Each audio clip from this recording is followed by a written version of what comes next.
Vamos esperar o pessoal entrar um pouquinho aí, pra gente começar essa live surpresa. Que eu resolvi agora, de última hora, né?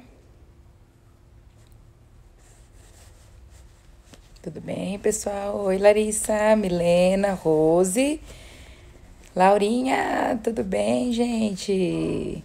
Que legal! Ai, gente, Laura, você não existe! Né? Quando eu lancei, uma menina mandou assim pra mim, uma amiga minha. Cara, domingo não é dia de live, gente.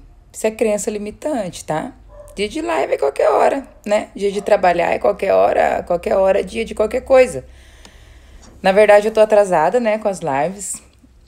Tô em casa agora, né? Pode ver que não tem aquela luz toda que a gente usa nas nossas lives. Tô em casa correndo sério risco, né? De que a todo momento a gente tenha uma interrupção. Porque eu tô sozinha em casa agora, né? O pessoal tá no almoço de domingo. E eu já tô aqui. Mas devido a esse atraso aí, eu resolvi fazer agora, até porque eu vou fazer um convite para vocês hoje no final da live. Então, essa das 8 leis da vida tinha que acontecer hoje por conta desse convite que eu vou fazer para vocês quando a gente terminar aqui, tá? Então, vamos lá. Hoje a gente vai falar, ainda dentro das 8 leis da vida, né? Em que a proposta era que a gente colocasse as leis de Hammer e as leis de Bert Hellinger e falássemos sobre elas, que é aquilo que forma a biossistêmica, né? Que é o curso que forma o curso da biossistêmica. A base, né? Que é Hammer e Bert Hellinger, tá? Não sei quem de vocês conhece as constelações familiares, né? É uma técnica psicoterapêutica e uma técnica bem, vamos dizer assim, polêmica hoje em dia, por conta da forma como nós usamos, como ela funciona e tudo mais, que na verdade para quem experiencia é maravilhosa, né? Para quem experimenta as constelações, seja elas de forma individual ou em grupo, é uma coisa linda que vem se propagando maravilhosamente aí, né? No Mato Grosso do Sul, no Mato Grosso e em todos os lugares. Crescendo o número de profissionais, e não só o número de profissionais, tá?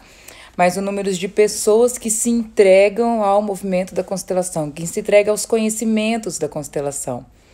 Porque não necessariamente você precisa fazer uma constelação, pode ser que você não queira fazer, mas quando você se entrega ao conhecimento que a constelação traz, cara, não tem como sua vida ser a mesma depois disso. Quando você consegue se organizar dentro daquilo que a constelação ensina, não tem mais como. O pensamento sistêmico é algo que você não modifica mais depois que você entra. É maravilhoso, é uma coisa que preenche o seu coração de forma muito linda, tá? O que não significa que você não pode continuar tendo os pensamentos que você já tem. Tudo bem? O que é a constelação? De forma breve, porque não é isso que eu vim trazer hoje, tá?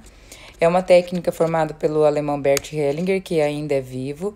William, eu vou te chamar daqui a pouquinho aí, viu? Aproveitar que você tá aí, bem participar comigo.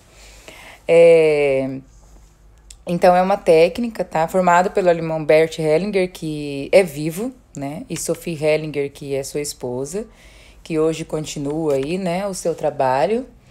E nós seguimos também a Brigitte, que é uma pessoa que também maravilhosa, uma mulher assim de um encanto fantástico, que traz as novas constelações, tá? Então, a constelação, como eu disse, não vou falar o que é constelação, mas o que a gente precisa entender é que temos uma história de família, nenhum de nós nasceu de chocadeira, né? Então, nós temos um pai, nós temos uma mãe, eles têm os pais deles, e isso vai até onde? Quando a gente pensa onde começou, aonde eu comecei, aonde é o meu início, aonde é a base da minha vida aí, tem um lugar, né? E a história da nossa família vive em nós, né? Tudo aquilo que os nossos pais viveram, tudo aquilo que os nossos avós viveram, os nossos bisavós viveram, tudo aquilo vive dentro de nós. Bert Hellinger estudou o comportamento das pessoas em relação a isso. Ele estudou profundamente tudo isso, né? E ele fez algumas colocações que vão muito além de teoria, porque eu não tô aqui para dar um curso de constelação, tá? Então, isso vai muito além de teoria. Quando a gente começa a falar das leis do amor, a gente percebe que isso acontece dentro da nossa vida, né? Que a nossa vida tem como base e a gente não tá percebendo no dia a dia que isso é real, tá? E a primeira lei que nós vamos colocar hoje é a hierarquia, tá? A hierarquia, o próprio nome já diz, né? O que é hierarquia? Diz respeito a quem veio primeiro, né? Então, eu vim depois dos meus pais, obviamente, depois de todos os que vieram antes, e eu vim depois do meu irmão Giovanni. Então, dentro da hierarquia, o Giovanni é o primeiro, eu sou a segunda e o Miguel é o terceiro. Isso é uma hierarquia, né? Dentro da hierarquia, meu pai, minha mãe, Giovanni, eu, Miguel, e assim sucessivamente, hierarquia é isso aí, tá? Então, a palavra em si já é muito conhecida no nosso meio, né? Agora, a gente precisa entender o que é que a quebra da hierarquia faz conosco, né? E vamos pensar assim, vocês que estão assistindo aí. Sintam o que é que acontece. Sintam o que é que acontece quando nós quebramos uma hierarquia dentro dos exemplos que eu vou dar. Quer ver um exemplo? O exemplo, por exemplo, de mudar idoso de casa, tá? Vamos supor, então, que meu avô começa a ficar velhinho, né? A minha avó começa a ficar velhinha. E eu, como neta, ou minha mãe, ou meu pai, decide que eles estão velhinhos, vamos trazer eles para perto de nós. Porém, eles têm saúde, o cognitivo deles está super bacana. Eles têm, um exemplo, tá? Eles têm condições financeiras de ter uma pessoa para limpar a casa deles, mas de repente minha avó nem quer que alguém limpe a casa dela. Às vezes ela quer, às vezes ela não quer, né? Mas eles têm tudo isso. Eu acho, ou a minha mãe, ou meu pai acha que eles têm que sair da casa deles para vir morar perto de nós. Nesse momento que eles não concordam, existe uma quebra de hierarquia. O que vai acontecer com esses velhinhos? É nesse momento que, num palavreado bem grosseiro, assim, a gente mata os nossos avós. Tá? Quando nós tiramos eles, vamos supor, no meu caso, por exemplo, eu tenho um bom par de idade aí, e desde que eu nasci, muito antes de eu nascer, os meus avós, que são vivos, moram em Nova Andradina. Imagina que eles têm, sei lá, milhões de anos de casado, inclusive, e eu decido, porque eu sou fisioterapeuta e minha avó tem dor no joelho, ó arrogância, né? Eu decido que eu vou trazer eles para eu cuidar. E aí, muitas vezes, é um casal de velhinhos que quer... Velhinhos, né? De idosos, tá? Usa o nome aí que vocês quiserem. Que quer agradar, que acredita que a gente tá certo e tal. E daí acaba vindo, gente, ó, aí... Aí, nesse momento, é que a gente tá matando eles, porque a gente tá tendo uma quebra de hierarquia. O Renato entrou na live hoje. Eu fugi lá do almoço e vim aqui pra gente fazer esse movimento, né? Agora ele tá ali assistindo à distância. Entenderam? Então, esse é um exemplo. E dentro desse exemplo, nós temos vários outros. Vamos supor, por exemplo, quando existe a separação de casais, tá? Então, os meus pais se separam. E na hierarquia, quem veio primeiro perante o meu pai é minha mãe, né? Minha mãe é a primeira esposa do meu pai, certo? E aí meu pai tem 3 filhos. Então eles se separam por conta dos seus destinos e aí entra uma segunda esposa ali do meu pai. Dentro da hierarquia é necessário que esse movimento de separação e aqueles que vieram primeiro dentro dessa relação seja respeitada. E o que acontece muitas vezes, que não cabe ao meu exemplo, mas é hipoteticamente, né? William, vou te matar. Eu vou desativar esses comentários. Então, o que acontece é que essa segunda esposa que entra precisa respeitar a ordem de quem chegou primeiro. Não é verdade? Então, na ordem tem a minha mãe tem uma importância, os filhos que a minha mãe tem com meu pai têm uma importância. Se essa segunda mulher que entra consegue respeitar e olhar para tudo isso com muito carinho, com muito respeito, isso vai embora. Qual é a dinâmica que a gente vê acontecendo muitas vezes? Essa mulher chega e não acolhe, não respeita e não traz para ela aqueles filhos, né? E não respeita também aquela primeira esposa, né? Porque vamos pensar assim, O movimento é agradecer a primeira esposa. Porque graças a ela largar esse marido é que a segunda tem a chance de ter esse amor, olha só. Né? Olha como é um movimento lindo, olha como é um movimento de respeito à hierarquia, né? E que muitas vezes a gente vê, muitas vezes a gente não vê acontecer. E quando a gente não vê acontecer, dentro daquela sensação que tem dentro do nosso coração, o que acontece? O que acontece quando isso não acontece? Trazem os emaranhamentos, trazem as questões, trazem as desordens, né? Dentro da família, dentro de toda a movimentação familiar. Mais exemplos, quer ver um exemplo que eu falo e saio correndo, né? Que eu sempre pergunto. Se você tivesse que escolher entre o seu marido e os seus filhos, quem você escolheria? Pode responder aí, que eu quero matar alguém hoje.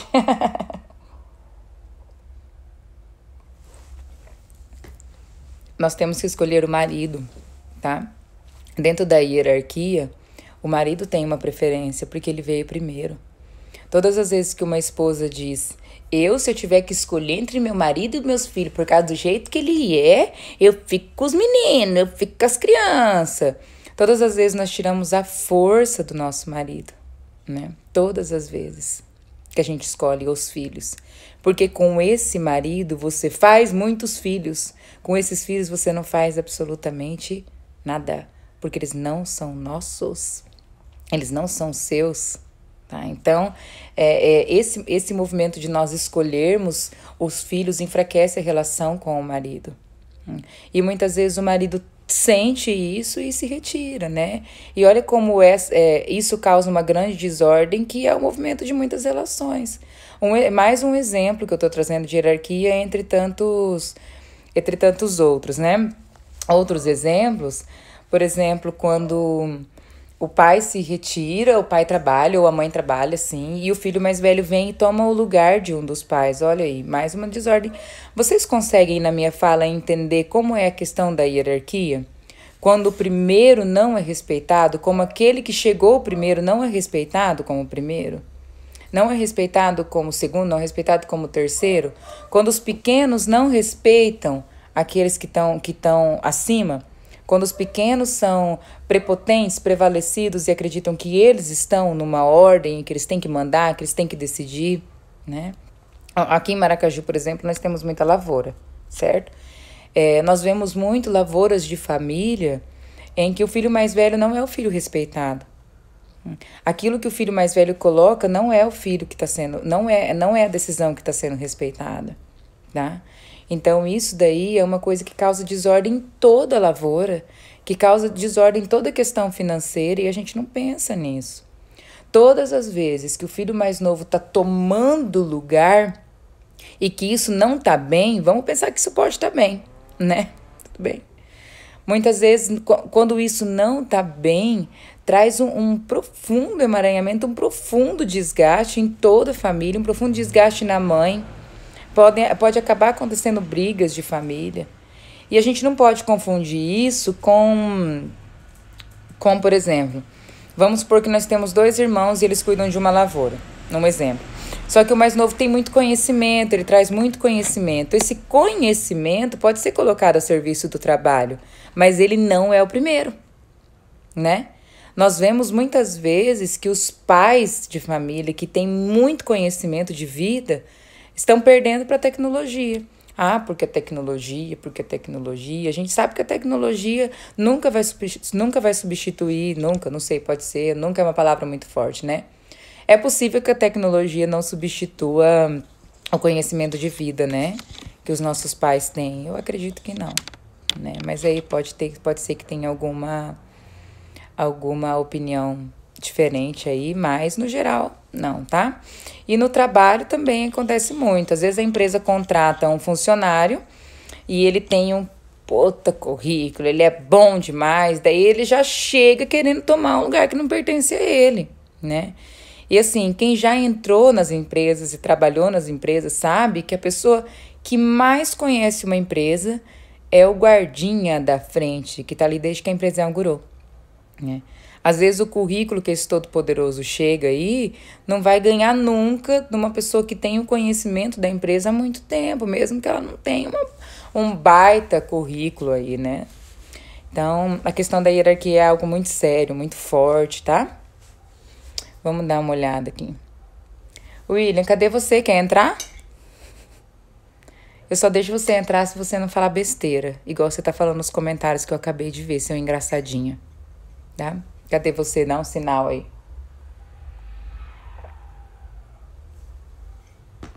Ficou com vergonha, saiu. Eu não bloqueei nada, não. Então o negócio tá acontecendo aqui normalmente. Vocês têm perguntas aí? Vejam que a hierarquia, eu falei tudo muito rápido, mas vejam que a hierarquia é um assunto que a gente vai longe aqui, né? Eu sempre fico pensando em mais assuntos, né? Lu, a conexão da hierarquia com as doenças. Ah, então tá bom. A gente se vê em outra. Tô respondendo pro William. A gente se vê em outra live, tá?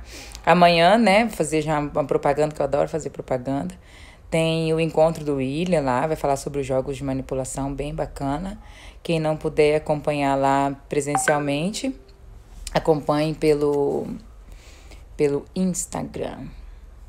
Tudo bem? Então vamos lá. Lu, a conexão da hierarquia com as doenças. Vamos pensar assim. Vamos dar um exemplo, tá? Quando eu acredito que aquilo que a minha mãe tá fazendo não é o certo, então eu entro no movimento de julgamento. Tu concorda? Todos concordam? Porque assim, quem sou eu? Entendeu? Quem sou eu pra julgar que a atitude que a minha mãe tá tendo não é a atitude correta? Dependendo de como for a força desse julgamento, dependendo de como for a força disso que eu tô falando para minha mãe, a forma com que eu tô trazendo esse julgamento, eu vou adquirir uma doença que, por exemplo, poderia ir para minha mãe como um conflito, mas a minha mãe conseguiria resolver esse conflito porque pertence a ela. Quando eu entro no julgamento, eu pego da minha mãe aquilo que ela conseguiria resolver, mas eu não. Então, o meu corpo entra num processo de doença porque isso não pertence a mim. Isso pertence a ela, e quem dá conta de resolver, e quem dá conta de decidir, e quem dá conta de saber se isso é certo ou errado, né, que enfim não existe, é ela e não eu, né? Então, todas as vezes que nós entramos num processo de julgamento, nós estamos abrindo o nosso corpo para resolvermos conflitos que não pertencem a nós. E Hammer diz que todas as vezes que decidimos resolver conflitos que não são nossos, nós entramos em doenças que são de difícil resolução, né? Entrando, por exemplo, lá no Hammer que nós falamos nas outras lives, a doença geralmente ela vem numa solução de algo que nós vivemos, ela vem numa solução de um DHS, né?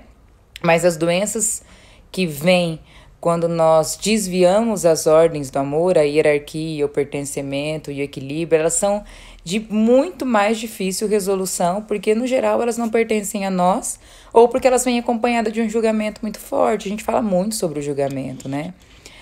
Julgar é pegar do outro um problema que pertence a ele e não a você, né? E aí eu acabo pensando assim sobre o julgamento, né? Eu não sei para vocês, mas eu já tenho tantas questões para resolver, né? O que será que está acontecendo quando eu decido pegar uma questão de outro? Quando eu decido parar de olhar para mim e olhar para a questão de uma outra pessoa que não pediu minha opinião. Qual é esse movimento? O que vocês entendem que seja esse movimento? Resumindo, de cuidar da vida alheia, assim, em outra fala. Significa que tá difícil olhar para minha dor, não é?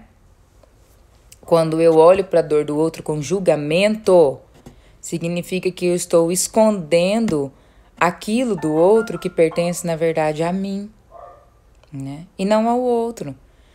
E às vezes nós estamos tão cegos em relação à nossa dor, nós estamos dizendo um não tão forte para nossa dor, para chances dela entrar em resolução, que é muito mais fácil eu olhar para o outro, né?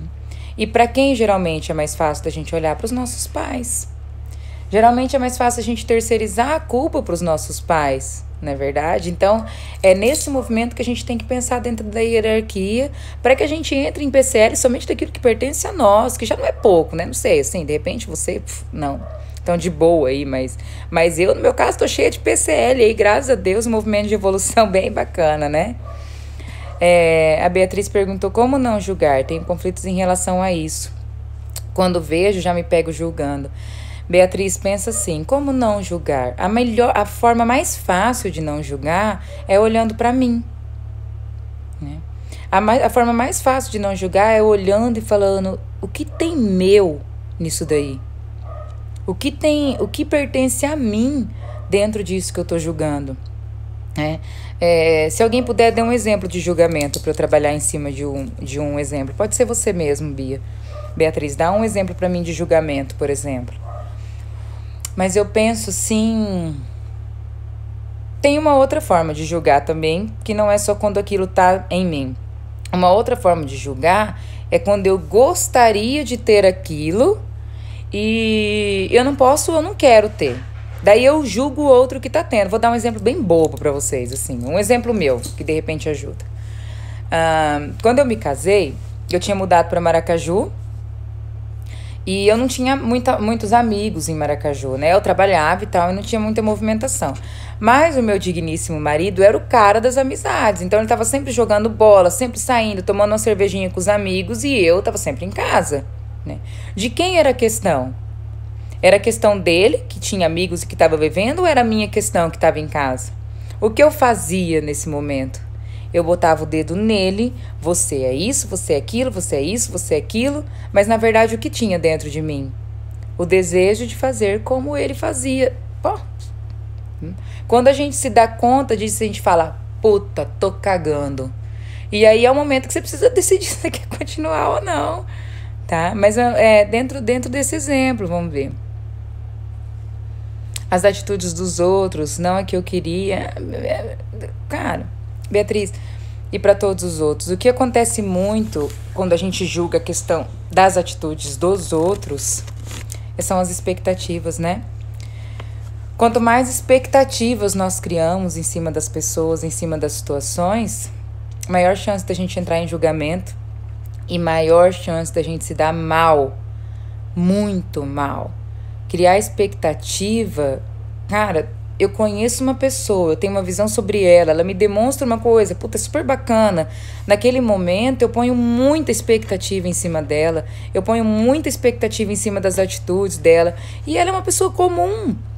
Ela não é um super-herói, ela não é uma pessoa que não vai errar, né?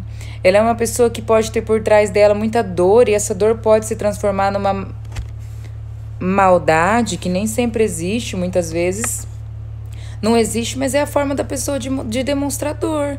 Quantas coisas tem por trás das pessoas que eu fico criando expectativa? Gente, e não tem tombo maior que expectativa, tá? E o problema não é a questão da expectativa. O problema é você não entender, quando você toma um tombo dessa pessoa, que a culpa da expectativa pertence só a você, não ao outro. O outro tá sendo ele. O outro tá fazendo aquilo que ele já faz. A expectativa de que ele seria uma pessoa diferente é sua, né? Então, quando a gente toma um tombo, a gente olha pra nós e fala, ai, meu Deus, criei uma expectativa que não devia ter criado. E aí não fica puto com a pessoa, não fica bravo com a pessoa, não tem que ficar zangado. Tem que ficar de boa, porque afinal a pessoa tá seguindo o fluxo da vida dela. Quem criou a expectativa foi você. E aí você entra em julgamento. É porque a pessoa fez isso comigo, é porque a pessoa me sacaneou. Em que momento você acreditou que aquilo não poderia acontecer? No momento em que você criou uma expectativa falsa, uma expectativa que não foi real, tá? Então o julgamento continua sendo um problema. O que acontece muito no nosso dia é que a gente faz pequenos comentários, né? Vamos dividir bastante aí esses pequenos comentários humanos que a gente faz, tipo, puta, você viu aquela pessoa que fez aquele negócio lá e tal? Né? Dá um comentáriozinho bobo e logo se retira, de uma fermentação. Quando você põe fermento em uma coisa que acaba com a pessoa. Gente, a gente não sabe o que as pessoas estão vivendo. A gente não sabe quais são as leis do amor que estão machucadas dentro dessa pessoa. A gente não sabe quais são os conflitos de infância que aquela pessoa tem para estar agindo como ela está agindo hoje. A gente não sabe como aquela pessoa vive a vida dela.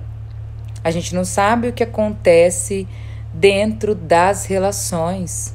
Todas as vezes que nós olhamos para uma pessoa e vemos somente aquilo que a gente está vendo e a gente não olha para trás, a gente não olha para as relações dela, a gente não olha para os pais dela, a gente tá cagando, desculpa o termo aí, sabe? Quem me acompanha já sabe que esses terminhos acabam saindo no final das lives aí, né? Mas a gente... Não é que a gente erra, porque eu não gosto muito da questão de erro ou acerto, mas a gente fica disposto a sofrer. Entendeu? Então, assim, essa é a grande dor que a gente precisa se retirar cada vez mais, tá? Tô lendo da Cris, virei uma pessoa frustrada. Cris, é isso aí, tá? E assim, a gente cria expectativas cegas, não só pra Cris, mas pra todos os outros, tá? E nós temos dentro de nós, eu falo porque eu tenho bastante também, então eu vejo, né, dos meus atendimentos, no meu dia a dia com as pessoas, que eu não tô sozinha nisso, de acreditar que a pessoa vai fazer diferente. A pessoa vem sempre naquele padrão de comportamento. Eu levo a mão lá fora do celular. A pessoa vem sempre naquele padrão de comportamento. Nunca foi diferente. Ela não tá demonstrando que ela vai sair daquele padrão de comportamento. E eu, de novo, na minha prepotência, acredito que eu vou tirar essa pessoa desse padrão de comportamento em algum momento, gente. A gente não vai... né? As pessoas saem dos seus padrões de comportamento, das suas dores, das suas doenças, quando elas decidem sair, e não quando a gente quer, e não quando a gente pede, né? A melhor forma de se frustrar ainda é insistir em acreditar que uma pessoa vai mudar porque você quer. E o movimento que eu sempre ensino, muda você. Muda você, acorda você, toma uns tomos você, toma uns tapas na cara você, aí faz você a mudança, porque quando a gente muda, o outro muda, é inevitável. Eu tenho consultório, nós trabalhamos lá em, acho que 6, né? Agora não vou fazer a conta agora, 6 ou 7, né? Vou falar 10 para não excluir ninguém, para falar mais, contando as plantas. Se eu ficar estressada, irritada, metendo pau todo o tempo, as meninas ficam todas aceleradas. Fica todo mundo de olhinho arregalado, o negócio não flui. Então, assim, dentro da hierarquia da minha clínica, que é o que a gente tá falando aqui, tô eu lá em cima, né? Porque eu abri a clínica, eu fundei, e eu respeito muito a hierarquia das meninas que começaram comigo, né? E lá em cima, todas as vezes que o meu movimento de energia é muito negativo, quem tá embaixo é o mesmo movimento. Sabe o que eu gosto muito de ensinar? Vou falar pra vocês. Vou falando, vai me dando sede.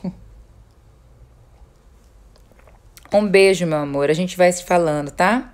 Pro Renato, eu mando um apertozinho de mão, tá? Seu quente, assanhado. Tchau. Bom trabalho e a gente se fala. Então, eu gosto muito de ensinar na hierarquia o seguinte. A hierarquia é uma cachoeira. Pensa numa cachoeira de queda violenta. Imaginem aí essa cachoeira. Em cima estão os de hierarquia maior e lá embaixo está você. Quebrar a hierarquia é ficar jogando água de baixo para cima. Mamãe, vou te salvar. Mamãe, vou te curar. Papai, vou te proteger. Papai, eu gostaria que você fosse diferente do que você é. Vou lá buscar meu avô e minha avó para morar perto de mim. Eles não querem, mas eu vou porque eles precisam. Né? O meu chefe é um bosta, não sabe fazer nada. Essa pessoa que criou essa indústria tá errada, vamos recriar tudo de novo. Não respeitar a dor de quem veio antes é jogar a água dessa queda da cachoeira de baixo para cima. Quanto tempo vocês acham que aguenta? Aí vem, né? Chega lá no meu consultório, tô com uma dor aqui no meu ombro esquerdo, né? Aí a hora que a gente vai ver, quem é que você tá carregando em cima desse ombro? Você tá carregando a sua mamãe aqui em cima desse ombro? Você acredita que você tem que cuidar dela, que você tem que manter ela? Às vezes a pessoa fala pra mim, mas eu não... Eu preciso sustentar minha mãe. Minha mãe é aposentada, ela não dá conta. Você já perguntou pra ela? Você perguntou pra ela se ela dá conta? Você perguntou pra ela se você quer que ela te ajude? Porque na maioria das vezes elas não querem, eles não querem. Os pais querem que os filhos voem. Quem não quer voar são os filhos, que ficam carregando papai e mamãe aqui em cima dos ombros, né? E aí, ai... Gente, eu tive dor de ombro 20 anos. 20 anos! Né? E fui em tudo que é médico, fiz tudo que é coisa. Quando eu conheci a sistêmica, gente, eu não tenho, meu ombro não dói. O que eu fiz? Fiz uma cirurgia? O que eu fiz? Né? Vira e mexe, todas as vezes que eu tento colocar alguém que não tá afim de ser carregado em cima de mim, eu fico com dor de novo. Aí é o frio, né? Aí é não sei o quê, não é nada, gente. É a gente tentando carregar, né? Se submetendo a situações que nós não deveríamos estar nos submetendo, baixando a cabeça pra gente de hierarquia menor que a gente, carregando em cima da gente pessoas de hierarquia maior. Olha aí, as doenças estão aí, né? Voltando de novo na pergunta da Lu. Tá? Olha como a gente faz isso. Muito, né? Tudo bem? Para um domingo, né? Porque domingo é dia de live. Domingo não é dia de manter crenças limitantes, né? Domingo é dia de fazer o que você tá afim de fazer. Se você tiver afim de abrir o computador e trabalhar agora, trabalha. Porque domingo é um dia que você faz o que você quiser fazer, tá? Tem mais alguma pergunta? Senão eu vou fazer o convite que eu quero fazer para vocês. E vamos fechar a live aí, que o nosso combinado é de meia hora, 40 minutos no máximo, né? Muito bem, então essa semana nós temos o workshop As Doenças, tá? Claudinha. O workshop As Doenças vai acontecer na sexta-feira. Nós precisamos adiar, né, por conta do nascimento da Cecília, da outra vez, que nasceu, foi a coisa mais linda do mundo, né? Tá a coisa mais linda do mundo. E nessa sexta-feira nós vamos fazer o workshop, tá? Esse não é o convite principal que eu tenho para fazer para vocês. Então, o workshop vai ser presencial em Maracaju e nós vamos transmitir ele pelo Instagram, somente pelo Instagram, porque a gente não vai conseguir fazer as duas transmissões ao mesmo tempo, tá? Quem for de Maracaju, quiser participar, eu acredito que ainda tenha alguma vaga, porque o pessoal que desmarcou da outra vez confirmou, uma ou duas pessoas que não, e a gente colocou outras pessoas, tá? Outro convite que eu quero fazer pra vocês é que na terça-feira agora, deixa eu ver que dia que vai ser terça, olhar meu calendário. Terça-feira é dia 6 de agosto. Terça-feira, 6 de agosto, eu vou fazer uma live sobre religião, espiritualidade associado às terapias, tá? Então, assim, nós temos bastante polêmica em cima disso. Nós temos bastante polêmica sobre a pessoa que eu sou dentro da igreja, dentro da minha espiritualidade. E qual é a ligação da espiritualidade com a terapia. A gente vai fazer essa live aí, que eu brinco muito, que vai me mandar para um dos dois cantos da vida, né? E nós vamos ter um convidado muito especial, vocês não podem perder, porque não vou dizer quem é, mas é uma pessoa de um coração imenso de gigante, que entende de negócios, entende de hierarquia, entende de terapia, entende de espiritualidade como ninguém, que foi um grande prazer para mim que essa pessoa aceitou. Então, vocês não podem perder. Na próxima terça-feira, nós vamos começar às 18h20, porque eu vou começar a live sozinha e essa pessoa vai entrar às 18h30 e nós vamos aí até 18h40, 18h45 no máximo. Tudo bem? Então, o que mais? Só isso. Já começou fantástico. Um dia a gente vai fazer uma live sobre a síndrome do fantástico, né? Que são as pessoas que começam a assistir o Fantástico e já começam a desesperar que vai chegar segunda-feira, né? Muito bem, Cris, um beijão, tá? Pra você, um beijão pra todos vocês. Lembrando que não custa nada, que as vagas pro curso da Biosistêmica estão abertas. Esse curso não vai ser como foram os outros cursos. Vai ser muito diferente. Também vou lançar amanhã o intensivo da Biosistêmica para vocês que já fizeram o curso. Vai poder fazer o intensivo aí, tudo bem? Um beijão para vocês, para as meninas do desafio. Concluam suas metas. E a gente se vê na terça-feira ao vivo aqui com uma live imperdível Na sexta-feira nós nos vemos também aqui na transmissão ao vivo e presencial do workshop As Doenças, que vocês também não podem perder. Eu vou apresentar esse novo formato do curso. E a gente vai se falando aqui, tiverem dúvidas, tiverem perguntas que eu puder ajudar, tá bom? Um beijão pra todo mundo, a live vai ficar salva e vocês mandem pra um monte de gente ver isso daí, tá bom? Beijão, gente. Bom restinho de domingo e ótima semana pra vocês. Até já.